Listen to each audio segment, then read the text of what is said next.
Don't solve, evolve. এর অর্থ হচ্ছে আপনি আপনার প্রবলেম সলভ করতে যাবেন না, আপনি এর থেকে শিক্ষা নিয়ে ইভলভ হয়ে যান। আপনার ফ্রিকোয়েন্সি যদি লো থাকে, আপনি যদি কনফিডেন্ট ফিল না করেন, আপনি ভেতর থেকে দুশ্চিন্তায় ভুগেন, তাহলে আপনি কোনোদিনও কোনো প্রবলেম সলভ করতে পারবেন না। কারণ আপনি আপনার ভেতরে টেনশন নিয়ে আছেন, আপনি কনফিডেন্ট ফিল করছেন না। আপনি যদি কনফিডেন্ট ফিল না করেন, লো ফিল করেন, আপনার ব্রেন কোনোদিনও কাজ করবে না। আর তখন সমস্যা সলভ করা তো দূরের কথা, আপনি সেম প্রবলেমে বারবার পড়তে থাকবেন। আপনি আপনার জীবনে সেম প্রবলেম বারবার রিপিট করবেন। আপনি খেয়াল করলে বুঝতে পারবেন, অনেক মানুষ আছে যারা 5 বছর বলেন, 10 বছর বলেন, সেম প্রবলেম নিয়ে বারবার ভুগছে। কেউ দেখবেন ম্যারিড লাইফে যাদের ঝগড়া হচ্ছে, তারা 50-60টা টপিক নিয়ে ঝগড়া হয় না, ওই ঘুরে ফিরে 5-6টা টপিক নিয়ে বারবার ঝগড়া করে। নতুন কোনো টপিক তাদের কাছে থাকে না, নতুন কোনো ইনোভেশন তাদের মধ্যে দেখবেন না, আপনি কোনো নতুনত্ব খুঁজে পাবেন না সেই ঝগড়ার মধ্যে। যারা জব নিয়ে প্রবলেমে আছে, তাদেরও দেখবেন সেম বস পাচ্ছে, সেম টাইপের সিচুয়েশন বারবার হচ্ছে, সেম স্ট্রাগল নিয়ে তারা জবে বারবার ভুগছে। এটার কারণ কি? এটার কারণ হচ্ছে ফ্রিকোয়েন্সি। তাদের ফ্রিকোয়েন্সি চেঞ্জ না হওয়ার কারণে তারা বারবার সেম প্রবলেমে ভুগছে। প্রথমে আপনাকে আপনার এনার্জি চেঞ্জ করতে হবে। আপনাকে দেখতে হবে আপনি কোন ফ্রিকোয়েন্সিতে আছেন। এটার কারণ কি? কারণ হচ্ছে আপনি সেম ফ্রিকোয়েন্সিতে আছেন। আপনার এনার্জি আপনাকে চেঞ্জ করতে হবে। আপনি এনার্জি চেঞ্জ করছেন না। প্রথমে আপনাকে কোন ফ্রিকোয়েন্সিতে আছেন তা বুঝতে হবে। এরপর আপনি আপনার সঠিক অ্যাফার্মেশন ইউজ করে আপনার ফ্রিকোয়েন্সিকে আপগ্রেড করেন। অর্থাৎ যেমন ধরেন আপনি জব নিয়ে স্ট্রাগল করছেন, তাহলে আপনি অ্যাফার্মেশন কি বলবেন? যেটা সবাই বলে, আমি অলরেডি জব পেয়ে গিয়েছি। কিন্তু আপনার এই অ্যাফার্মেশনে কাজ হবে না, আপনার এই অ্যাফার্মেশন এনাফ না। কারণ আপনাকে দেখতে হবে আপনি আগে লো ফ্রিকোয়েন্সিতে আছেন নাকি হাই ফ্রিকোয়েন্সিতে আছেন। যদি আপনার ফ্রিকোয়েন্সি লো হয়, আপনি যদি ভেতর থেকে টেনশনে থাকেন, চিন্তায় থাকেন যে আমি অ্যাফার্মেশন তো করেছি কিন্তু আমি জব পাবো কি না, তাহলে আপনার এই অ্যাফার্মেশন কোনো কাজ করবে না। আপনাকে আগে ফ্রিকোয়েন্সির জন্য কাজ করতে হবে। আপনাকে আগে অ্যাফার্মেশন বানাতে হবে আপনার ফ্রিকোয়েন্সি নিয়ে। আপনার প্রথম অ্যাফার্মেশন জবের দরকার নেই, আপনার প্রথম অ্যাফার্মেশন ফ্রিকোয়েন্সির বানান। I feel successful every day whether I have job or not.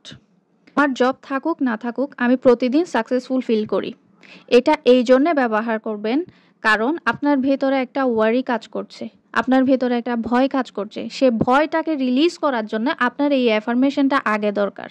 এরপর আপনি জবের অ্যাফার্মেশন করেন, সমস্যা নেই, কিন্তু আগে আপনার ভেতরে যে টেনশনটা কাজ করছে রিলিজ করতে হবে সেটাকে।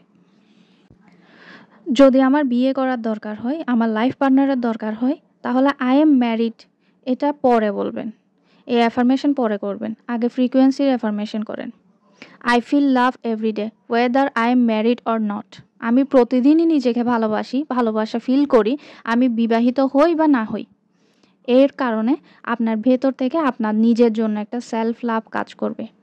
আপনার ভেতর থেকে যে ওয়ারিটা হচ্ছে, যে টেনশনটা হচ্ছে, সেটা রিলিজ হয়ে যাবে। কেন হবে?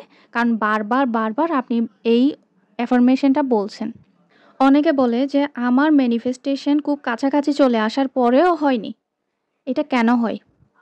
কারণ সে ম্যানিফেস্ট করছে তো ঠিক আছে, কিন্তু যখন সে ম্যানিফেস্টেশন তার হওয়ার পর্যায়ে চলে আসে, তখন সে ভয় লাগা কাজ করে। যদি না হয়, যদি না হয়, আমি যেটা চাচ্ছি সেটা যদি না আসে, তার মধ্যে একটা ওয়ারি কাজ করে, যার কারণে তার ম্যানিফেস্টেশনটা হওয়ার কাছাকাছি এসে আবার চলে যায়। তার ফ্রিকোয়েন্সি তার ম্যাচ হচ্ছে না, কারণ যে জায়গায় তার খুশি থাকার কথা সেখানে সে ভয় পাচ্ছে। এর কারণ হচ্ছে সে তার গোল পেয়ে গেলে যে স্যাটিসফ্যাকশনটা হবে সেটা তার মধ্যে কাজ না করে ভেতরে একটা ভয় কাজ করছে, যার কারণে তার ম্যানিফেস্টেশনের কাছাকাছি এসেও আবার ম্যানিফেস্ট হচ্ছে না। এই জন্যে আপনি প্রথমে আপনার গোল রিলেটেড ইমোশনের অ্যাফার্মেশন বানান। সহজ কথায় বললে, আপনার যে গোল আছে বা যে ডিজায়ারটা আছে সেটা পেয়ে গেলে আপনি যে খুশিটা হবেন, যে স্যাটিসফ্যাকশনটা আপনার মধ্যে কাজ করবে, সেটা নিয়ে অ্যাফার্মেশন বানান। গোল নিয়ে অ্যাফার্মেশন পরে বানাবেন। আপনি যদি হেলথ নিয়ে অ্যাফার্মেশন বানান তাহলে বলবেন, আমি প্রতিদিন সুস্থতা ফিল করি, আমার ওজন কমুক আর না কমুক। আপনি যদি ঘর বানাতে চান, ঘর বানালে আপনি কি ফিল করবেন? সিকিউর ফিল করবেন তো? তাহলে বলবেন, আমি সিকিউর ফিল করি, আমার ঘর থাকুক বা না থাকুক। আপনি মানি নিয়ে, টাকা নিয়ে অ্যাফার্মেশন বানাতে চাচ্ছেন, তাহলে বলবেন, আমার টাকা থাকুক না থাকুক আমি প্রতিদিন নিজেকে ধনী ফিল করি। আমার অ্যাকাউন্টে টাকা থাকুক বা না থাকুক আমি নিজেকে ধনী মনে করি। দেখবেন আপনার অ্যাফার্মেশনের কারণে আপনার ফ্রিকোয়েন্সি যখন ম্যাচ হবে, আপনার ম্যানিফেস্ট খুব তাড়াতাড়ি হবে।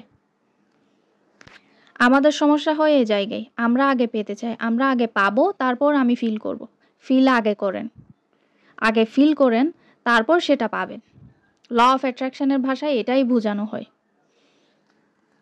মোরাল অফ দ্য স্টোরি হচ্ছে, আপনি যদি আপনার ফ্রিকোয়েন্সি ঠিক করেন, আপনার এনার্জি ঠিক করেন, আপনি যেটা জিনিস চাচ্ছেন সেটা আপনি পর্যন্ত আসা কেউ ঠেকাতে পারবে না। আপনার সাথে যে ফ্রিকোয়েন্সিটা ম্যাচ হবে সেটা অটোমেটিক্যালি আপনার কাছে চলে আসবে। ভিডিও দেখে কী শিক্ষা নিলেন আমাকে কমেন্টের মাধ্যমে অবশ্যই জানাবেন। আপনার সাথে আমার দেখা হবে নেক্সট ভিডিওতে। সে পর্যন্ত ভালো থাকবেন।